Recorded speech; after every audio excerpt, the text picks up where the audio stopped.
Hello, Troop 516. This is Mr. Duncan, the fourth best knot tire in the troop. I've got two knots that I'm going to teach you today in one variation on the theme. We're going to do the timber line hitch today, and we're going to do the sheet bend, and then we're going to do a slight variation of the sheet bend called the Becket Hitch. Hey, but before I get started, did I tell you about Mr. Galkey? Mr. Galkey, he's another one of our assistant scoutmasters. He is a master knot tire. A few years ago, when he was a little younger man, he used to be an avid rock climber. And there are a lot of knots that are required in order to do safe rock climbing. He knows them all. He knows the knots that will save your life if you're a rock climber like him. Now me, I'm afraid of rock climbing. I'm afraid of heights. But you might one day want to be a rock climber with your parents' permission only. And if you do, make sure you go see Mr. Galkey. He'll teach you how to tie up your harness and safety lines and all that. He's way, way, way better than that than me. So let's get started. The first knot I'm going to show you is called the Timber Hitch. It's one of the easiest knots that scouts will be asked to learn how to tie. It looks like this.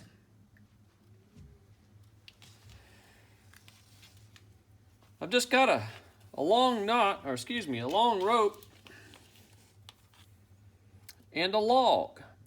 The timber hitch gets its name because back in the old days, the lumberjacks, once they felled a big tree, they needed a simple way to tie a rope to it, and on the other end they would tie it to a horse or a team of horses, and they needed something that was secure, strong, easy to tie, and easy to turn loose when they got done. So this is a piece of a limb out of a Bradford pear tree that my son Gabriel and I trimmed yesterday. And this is just my plain white rope. The way it works is this. You put your rope underneath your log. In my left hand is the standing end. Nothing's going to happen with that rope. It's just going to stay stationary. And back in the old days, the standing end would be tied to a rope, would be tied to a horse or a team of horses, somehow tied up to them. In my right hand, this is my running end. First thing I'm going to do is I'm going to make a bite. I'm going to take my running end and run it around the standing end and make a bite. And then what I'm going to do is I'm going to take my running end and run it around itself. See that? 3 times. 3 times. Pull it up tight. And now, this rope is being constricted and squeezed on itself. The tighter I pull on the standing end, the tighter that timber hitch gets. And look, if I was a horse, I could pull that log right out of the woods. And when I'm done, all I have to do is ease up on the tension, pull it back, and it comes undone very quickly.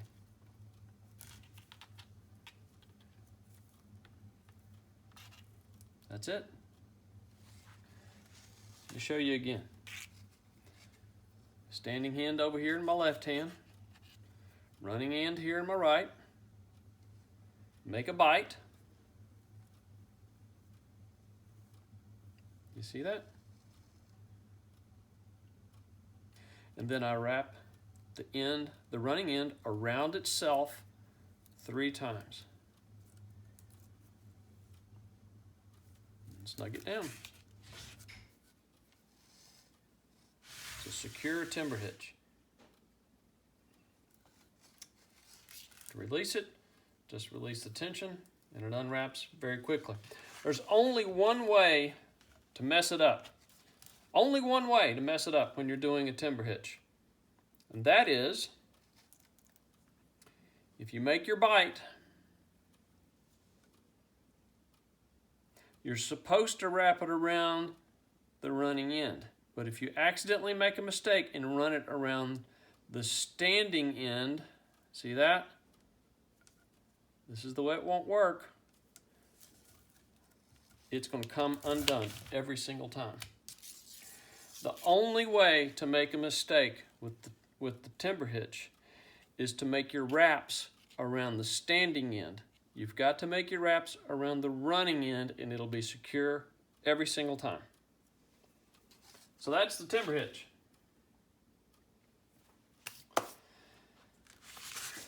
The next knot is maybe the simplest knot that scouts are asked to learn how to tie. It's called the sheep bend. The sheep bend gets its name from an unfortunate event. It used to be a knot that they would teach children, young adults. It would be a simple, quick, easy way to tie sheets together so that you could lower yourself out of the window from a second-story building in the case of a house fire. It's a tragic thing. I hope you never have to do it. For us as scouts, the sheep bend is a great way of tying ropes together that are of different sizes. So I've got a little bit bigger rope here and a little smaller rope. The sheep bend is really great for tying together ropes that are of different sizes. It goes like this. In your larger rope, you make a bite. Just make a bend. You take your smaller rope, stick it through from the back, and then wrap it around the back, and then we're going to take the running end of our smaller rope and just tuck it underneath, like that, and pull it tight. And that is a secure way to tie two ropes together that are of dissimilar sizes. And as long as you have tension on it, it's going to hold. You may not want to risk your life with it. Mr. Galky can discuss that with you. But it's a pretty secure knot. Let's do it again. I take my larger rope, make a bite in it. Take my smaller rope, stick it in from the back, wrap it around the back of my bite, take my running end on my smaller rope,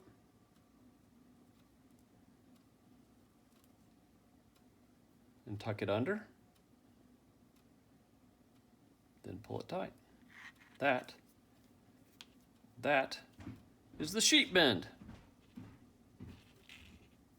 What it looks like from the back. It's just that simple. That's probably the simplest knot a scout will be asked to tie. All right, I'm going to show you something that's a slight variation on the theme of a sheep bend.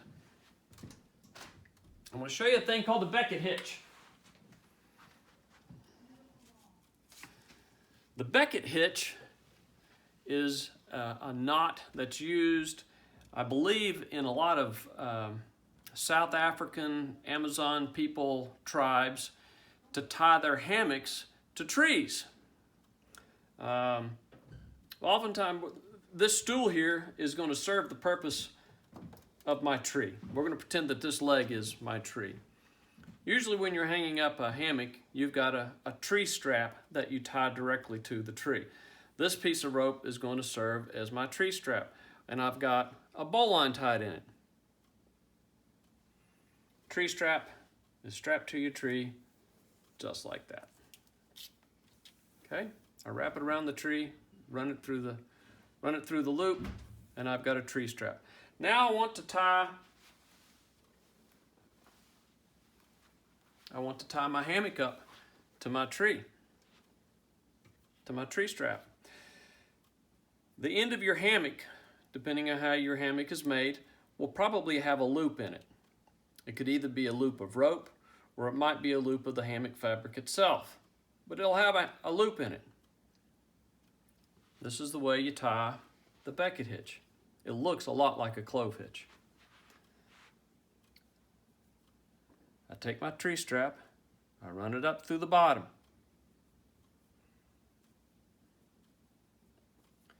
And I'd run it around the back.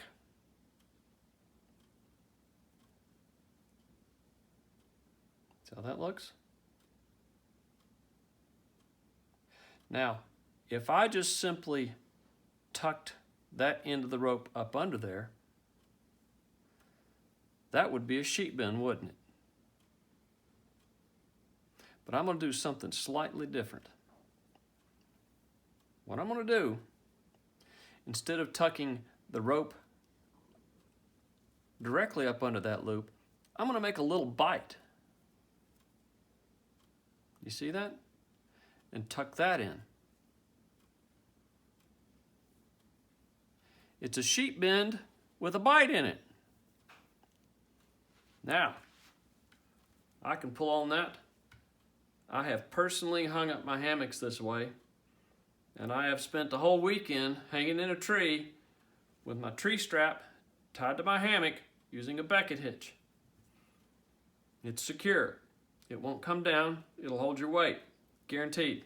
I've done it.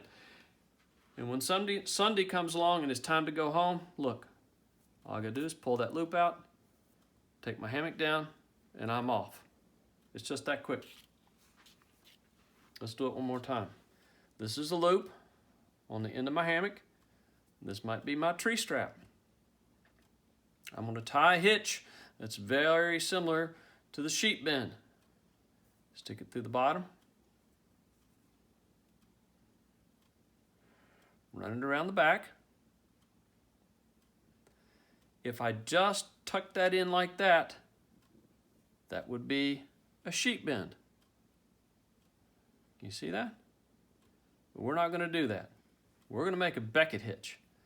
A Becket hitch, I'm going to tuck in another little bite. Make a little bitty bite, tuck that in. See? And snug that down. And I'm telling you folks, that will hang your hammock up. I've done it.